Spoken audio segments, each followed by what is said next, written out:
ejemplo, el de Penilei Ramírez para el Universal, Univisión. Y hoy el funcionario Ricardo Cortés tuiteó pues un pequeño cuadro, ¿no? Había acusaciones de que la OMS y por supuesto su órgano o su brazo panamericano no estaba autorizando vacunas como CanSino o vacunas como Sputnik. Y bueno, salieron a desmentir quienes son las voces autorizadas en este tema y decir que algunas de esas vacunas que supuestamente pues,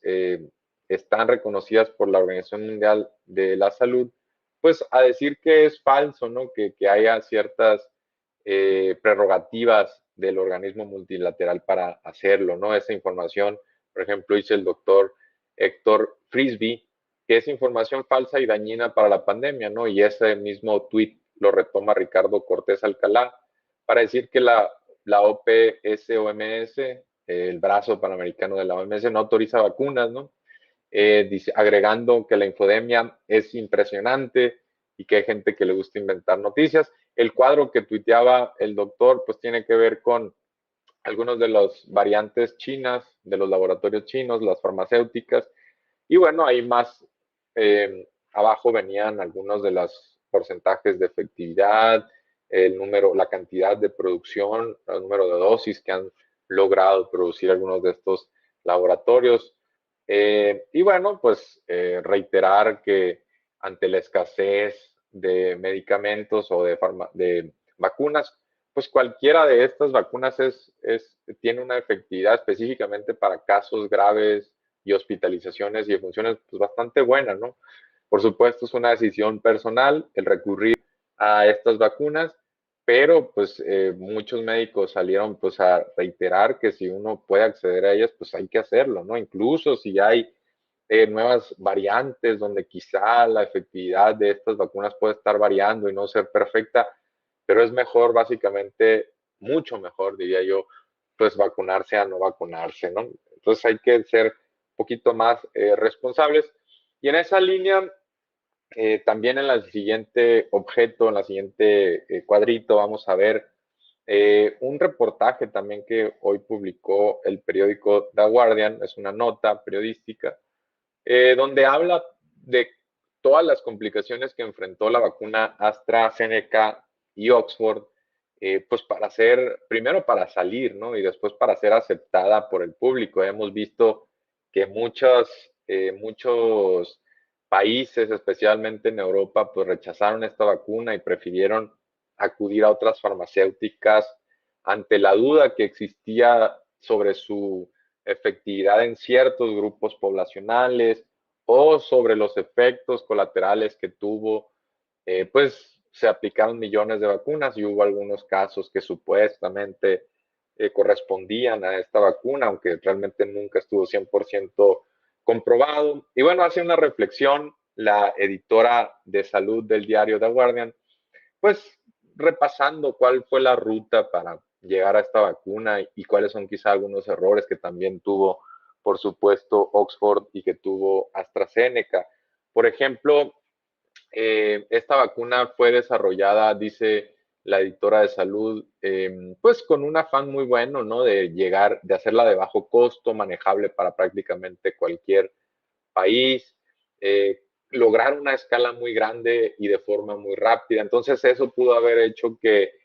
una investigación que empezó en la academia, que empezó en una universidad como es Oxford, pues al momento de llegar a la parte comercial, enfrentara pues algunas barreras o enfrentara ciertos procesos de retardo, ¿no? O ciertas cuestiones que pudo haber evitado quizá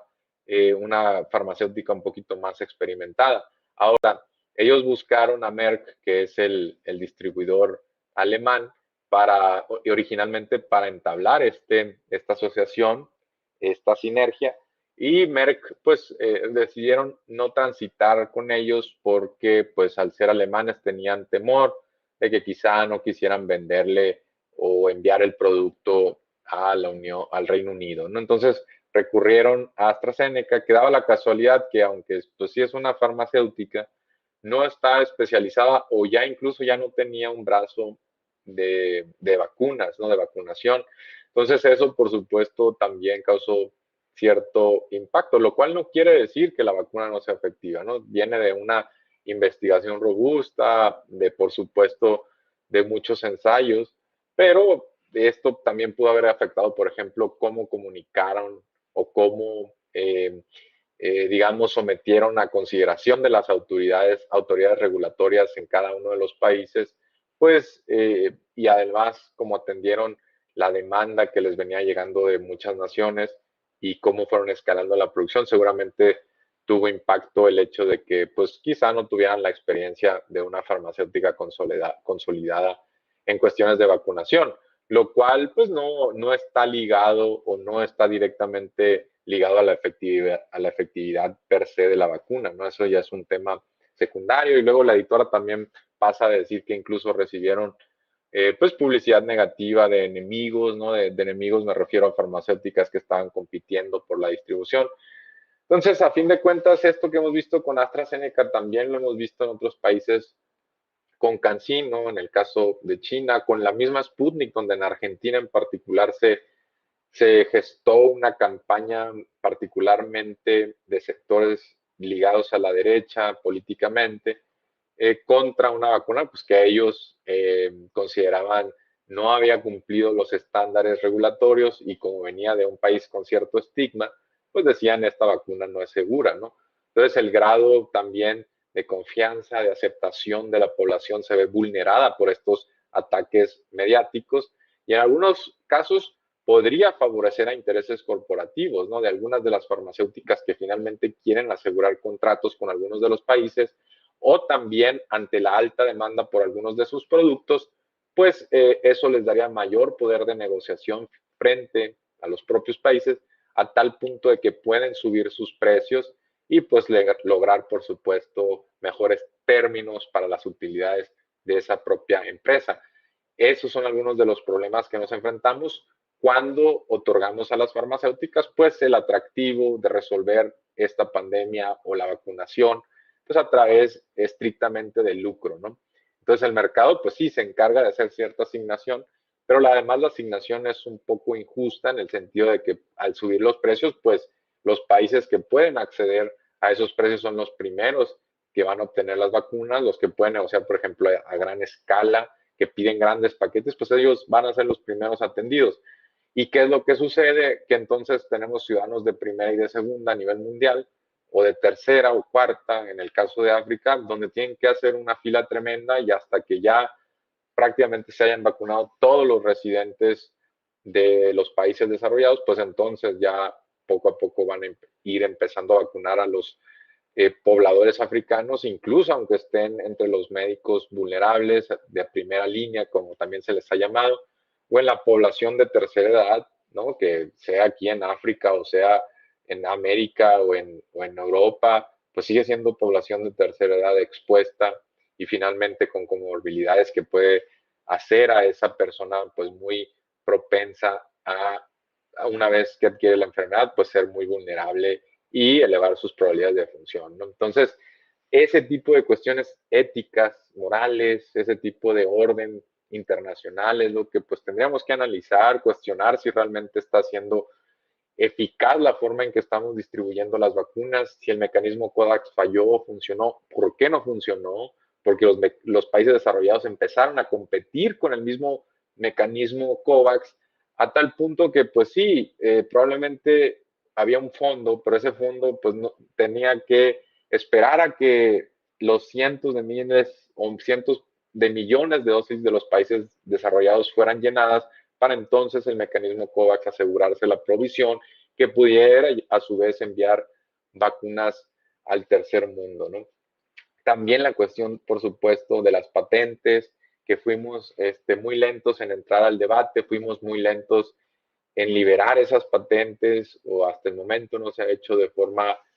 correcta, robusta, extendida y eso pues por supuesto también es una restricción adicional que hay que sumar, ¿no? Hemos visto esfuerzos de algunos países no desarrollados, los laboratorios o intentos de Cuba de desarrollar su propia vacuna. México, incluso la vacuna patria, apenas en planeación o en una fase de estudio, pues que finalmente quizás si desde un principio hubiéramos tenido una patente, pues simplemente aquí hubiera sido mucho más fácil de replicar, ¿no? Pero el hecho de que la tecnología no estuviera abierta o disponible para todos los países, pues hace que cada uno de ellos tenga que dedicar recursos, tiempo, esfuerzos a esa investigación, a meses de investigación, y entonces pues eso hace que sea más complicado para ellos el autoabastecimiento, que tengan que recurrir a la importación y entonces que se preste a que empiecen a surgir estos nacionalismos de la vacunación, nacionalismos de vacunas, donde cuando un país se ve pues